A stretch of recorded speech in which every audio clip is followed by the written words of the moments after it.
കടുക് ഇട്ട് കൊടുക്കാം. കടുക് പൊട്ടട്ട്. കടുക് പൊട്ടിയിട്ടുണ്ട്. ഒരു വലിയ സവാള നീളത്തിലരിഞ്ഞത്, ഒരു 5 പച്ചമുളക്, ഇതും കൂടെ ഇട്ട് കൊടുക്കാം.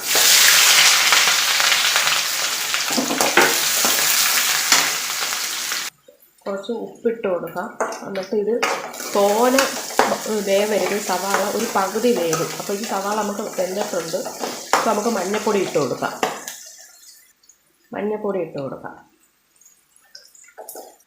നമുക്ക് 1/2 ഗ്ലാസ് വെള്ളം ഒഴിച്ച് കൊടുക്കാം. അപ്പം ഇതൊന്ന് തിളക്കട്ടെ. അപ്പോൾ നമ്മുടെ കിഴങ്ങ് ഇട്ട് കൊടുക്കാം. എന്നിട്ട് നല്ലോണം ഇളക്കി കൊടുക്കാം. അപ്പോൾ ഇതൊന്ന് തിളക്കി നമ്മൾ 2 ടേബിൾ സ്പൂൺ കടലമാവ് വെള്ളത്തിൽ കലക്കി അടുപ്പ് ഓഫ് ചെയ്യാം.